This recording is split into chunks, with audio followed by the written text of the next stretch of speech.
Pyramids के बारे में तो हम सब स्कूल लेवल से ही कुछ ना कुछ आइडियाज़ पाए होंगे, लेकिन आज भी जब कोई पिरामिड्स के बारे में पूछता है तो हमारे मन में बहुत सारे ऐसा सवाल पैदा हो जाते हैं कि पिरामिड्स बनाया कैसे गया था, पिरामिड्स के अंदर क्या है, पिरामिड्स बनाने का मकसद क्या है, सबसे ज़्यादा पिरामिड्स इजिप्ट में ही क्यों देखने को मिलता है, एट्सेट्रा। तो पिरामिड को ऐसे इंटरेस्टिंग और मिस्टीरियस फैक्ट्स को जानने के लिए वीडियो को अंत तक जरूर देखिए। Hey guys, let's explore with संसित की और एक स्पेशल एपिसोड में आप सबका स्वागत। आज हम एक्सप्लोर करने जा रहे हैं द सीक्रेट्स ऑफ पिरामिड्स के बारे में। तो बिना देर करते हुए लेट्स गेट स्टार्टेड। दोस्तों, सिर्फ इजिप्ट में ही 140 ऊंचे पिरामिड देखने को मिलता है, जहां पे the great pyramid of Giza दुनिया का सबसे ऊंची पिरामिड माना जाता है। ये पिरामिड जमीन से करीब 500 फीट ऊंचे हैं और करीब 5000 साल पहले बनाया गया था, लेकिन हर कोई इंसान इसके बारे में जानने के लिए उत्सुक होता है आखिर इस पिरामिड के अंदर होता क्या है और ये नेचुरल है या फिर ये मैन मेड है। इस चीज़ को जानने के लिए बहुत सारे साइंटिस्ट काफ़ी रिसर्च भी किए हैं, लेकिन बहुत सारी चीज़ें ऐसे भी हैं जो कि आज भी मिस्ट्री हैं। अगर हम the great pyramid of Giza की बात करें तो ये दुनिया का सबसे बड़ा पिरामिड में माना जाता है, जो कि एक 13 एकड़ लैंड में बनाया गया था। जी हाँ दोस्तों, 13 एकड़ ज़मीन मतलब करीब 8 क्रिकेट फील्ड के बराबर इसका स्पेस है। ये पिरामिड बड़े बड़े पत्थरों से बनाया जाता था, जो कि काफ़ी हैवी, और आप जान के हैरान भी हो जाएंगे कि एक पत्थर का एस्टिमेटेड वेट करीब 50 से 60 टन से भी ज़्यादा होता था।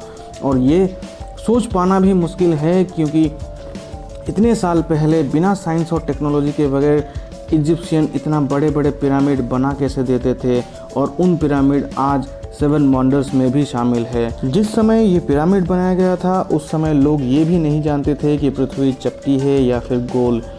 ये उस समय बनाया गया था जब मेसोपोटामिया सिविलाइजेशन का शुरुआत हो रहा था। दोस्तों, जब सवाल आता है कि क्या सारे पिरामिड्स मैनमेड है, देन जवाब आता है हाँ, सारे ऊंचे हैरत अंगेज पिरामिड मैनमेड ही हैं।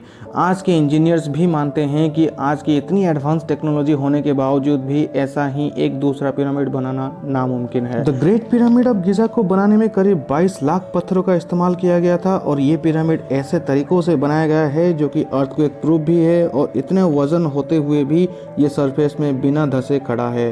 हालांकि इतने पुराने होने के नाते पिरामिड के ऊपर कई सारे हिस्सों में करोड़ हो चुका है, लेकिन कुछ मेजर डैमेजेस भी देखने को नहीं मिलता।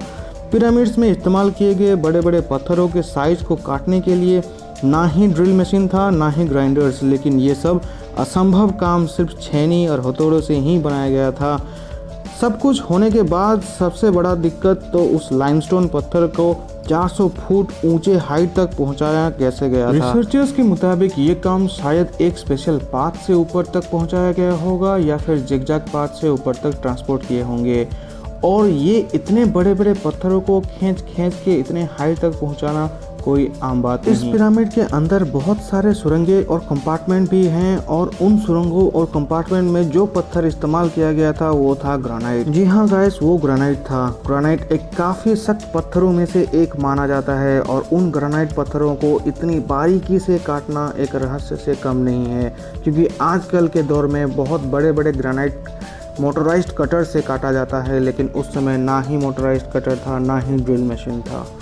बहुत सारे ऐसे थ्योरीज भी हैं जो कि सजेस्ट करते हैं कि इन पिरामिड्स को एलियन ने बनाया गया था, लेकिन एक्सपर्ट एंड रिसर्चर्स के सारे तलाशों के बाद ऐसा एविडेंस मिला है कि जो ये एलियन थ्योरी को कम्प्लीटली रिजेक्ट भी कर देता है। जी हाँ दोस्तों, रिसर्चर्स जब वहाँ मिलने वाले मजदूरों की हड्डियाँ और स्केलेटन का मुआयना किया तब पता चलता है कि इतने बड़े बड़े पिरामिड सिर्फ लेबर ने ही बनाया था, और यहाँ पे कोई भी सुपरनेचुरल पावर्स या फिर कोई भी एडवांस टेक्नोलॉजी या फिर कोई एलियन वाला कनेक्शन नहीं था। The great pyramid of Giza के सामने एक अजीब और गरीब स्टैचू भी देखने को मिलता है, जो इसका सर इंसान है और इसका बॉडी एक शेर जैसा दिखता है। इसे स्पिंक्स कहते हैं, और ये ऐसा ही बनाया गया है जैसे मानो कि ये पिरामिड्स की पहरेदारी कर रहा हो। अब सवाल आता है कि आखिर इतने मेहनत मशक्कत के बाद इतने बड़े बड़े पिरामिड्स को क्यों बनाया गया था। रिसर्चर्स का माने तो सिर्फ एक मम्मी को दफनाने के लिए इतना बड़े बड़े पिरामिड्स तो नहीं बनाया जा सकता, बल्कि इन पिरामिड्स का कोई और ख़ास मकसद होगा। और काफ़ी सारे रिसर्च के बाद पता चलता है कि इन पिरामिड्स को बनाने का मकसद था इंसानों को खुदा बनाना। क्योंकि इजिप्शियन मानते थे कि जब कोई इंसान मर जाता है तो वो ऊपर आसमान में जाकर एक सितारा बन जाता है और मरने के बाद भी वो धरती पे रहे और अपने परिवार से, अपने दोस्तों से जुड़ी रहे, उसके लिए उसे पिरामिड्स के अंदर दफनाया जाता था। लेकिन क्या ये एक परफेक्ट रीज़न है या फिर कुछ और? हो सकता है आने वाले कुछ सालों में इस सब रहस्य का ज़रूर पर्दा उठने वाला है। तो वीडियो कैसा लगा कमेंट बॉक्स में ज़रूर बताइएगा और आप लोग पिरामिड्स के बारे में क्या सोच रखते हैं कमेंट बॉक्स में लिखना मत भूलिए। तो मिलते हैं और एक स्पेशल एपिसोड में, तब तक के लिए धन्यवाद। जय हिंद।